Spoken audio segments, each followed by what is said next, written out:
What is going on, Delmarva? I'm Trayvon Miles. I'm Haley Mylon. And this, of course, is the Delmarva Sports Insider. Coming up in today's episode, the Woodbridge Blue Raiders had a great opportunity to advance to the first football state title game in school history.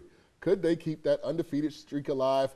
You'll stick around and see. Can't wait for that. We hit up the Bayside Soccer All-Star Games, the best of the best battle it out highlights later in the show. That's right, and the Salisbury football team tried to put a good cap on a disappointing end of their season with a win at the ECAC Legacy Bowl.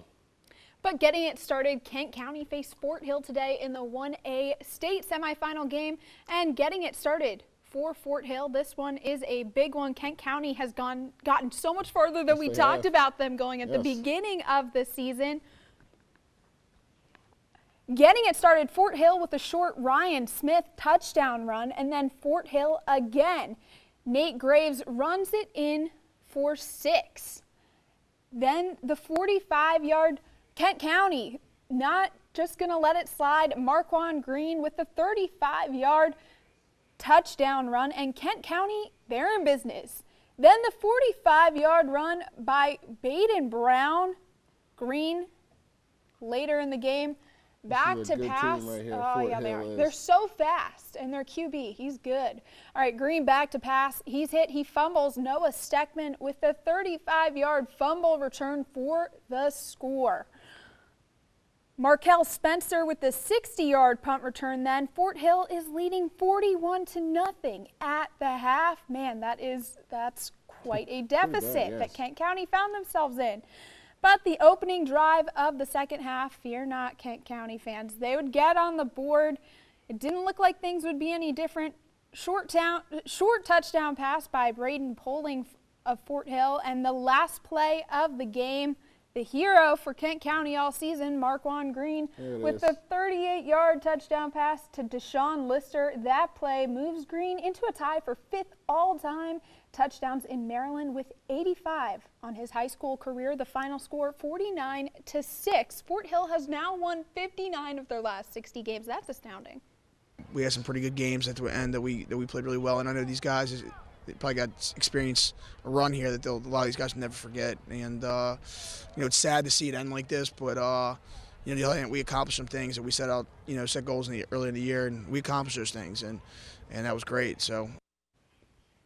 Trey, we certainly, as I said, we didn't expect Kent County to get this far, but what they've done is remarkable. And Marquand Green, is there a better QB on the shore? Slash running back, slash kick returner, slash linebacker, slash safety. He does it all. You can't say triple threat. It's like quadruple, quintuple threat. There you go. That's the word I've been looking for all year long. But Spencer touched on it last week. They knew that they would have a monumental task to go up to Fort Hill, a powerhouse in the 1A division, and go up there and kind of win that game. It was, I guess it was kind of a dangerous team. 41 points in the first half. It was, and I think that Kent County celebrated last week with their win over Cambridge. That was kind of like their Super Bowl. So this was kind of extra icing on the cake. I don't know if they could have even brought Cambridge with them and beat Fort Hill. You know what I mean? So honestly, Fort Hill's just another monster of a football team. But congratulations to Coach Brandon Ireton and those Kent County Trojans. A great season, one of the best seasons they've had in program history, all right? And over in the first state, we had a pretty good matchup as well. 11-0 Woodbridge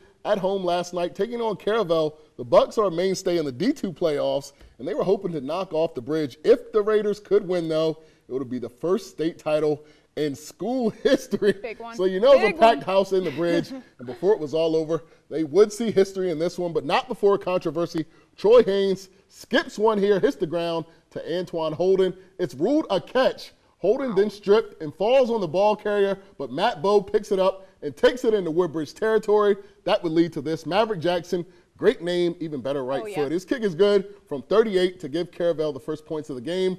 Woodbridge's offense would stall. The defense would not. Lee Styles, the strip. Blaze Rayford with the recovery, and they are in business. Offense getting right now. Troy Haynes takes it in from a yard out to give Woodbridge a 7-3 lead with just a minute before half. Caravel trying to get some points on the board, a touchdown on the board rather.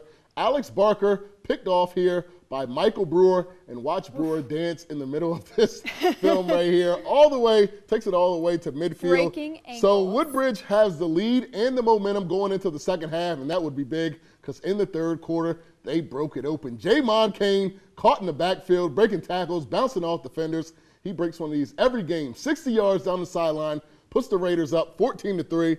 Bucks now in desperation mode, have to throw. Barker picked off again, this time by Richard Massey. He gets him in the field goal position, and Bridge goes for the throat. Haynes dropping a dime right here, 44 yards to Brewer. Woodbridge moves to 12-0, first time ever in school history, and they will play for their first football state championship with a 21-6 win.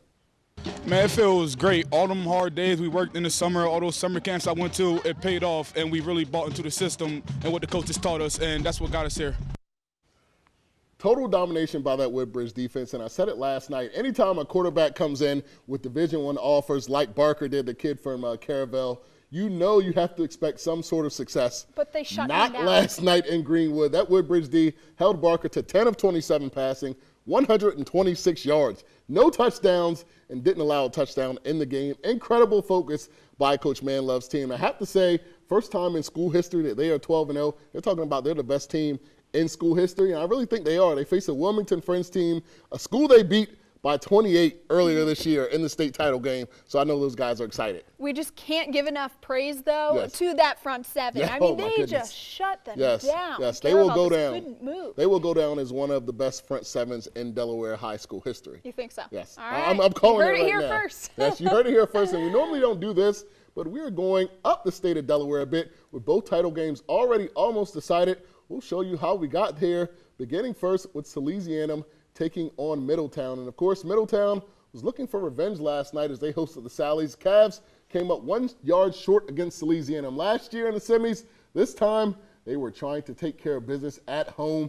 Drew Fry, the quarterback sensation, probably one of the best in Delaware, along with Nolan Henderson. He takes the handoff there, 22 yards, dives in to make it 7-0 Hawks. Sally's answers right back. This time it's going to be Josh Patrick, the power back. We didn't see this guy when Sally's played against Sussex Tech, but he is back in that backfield, and he's rumbling into the end zone to tie us up at 7 just before the half, though. Drew Fry, we said he's one of the best quarterbacks along with Nolan Henderson. He's going to roll out to his right here, and watch what he does right here. He's going to drop a dime, throw into Nick Johnston in the end zone. Another touchdown. They go into it with a 13-7 lead at halftime. They were pumped up. And Kendrick Whitehead, he's a pretty good name as well. He would finish off the game with a short run up the middle. Cavaliers are headed to the ship as they down the Sallies 25-7. They'll face the winner of Smyrna versus William Penn, who are actually playing right now. Yep, indeed. And St. George's took on Wilmington Friends, and the Hawks were looking to return to the Division II title game, and the Quakers, they were looking to end their 32-year championship drought.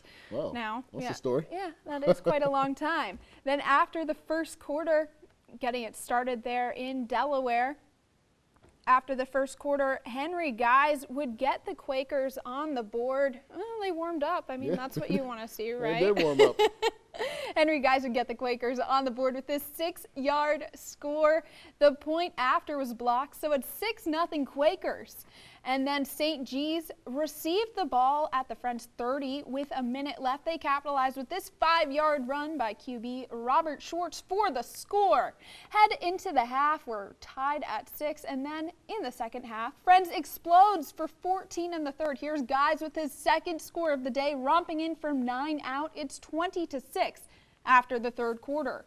St. G's defense did all it could. Divon Bailey with the pick on Justin Bennick's pass, but the Hawks just couldn't fight back. 20-6 is your final score. Big day for Friends. The Quakers will advance to their first championship game since 1984. That's right. And before we go to commercial, we have to share some sad news to pass along. We learned that dedicated Delaware ref Mike Abatiello passed away sadly last night. Now, Abatiello began last night's Woodbridge Caravel game as the head referee. When about 5 minutes in, he went down with a non-contact medical emergency, and obviously a stoppage in play. Very scary scene for all in attendance. We're told Abatiello was in his 40th year as a referee, and he loved what he did, and he was really good at what he did, and even better as a person. And our thoughts and prayers go out to his family during this trying time. Absolutely. More DSI when we return.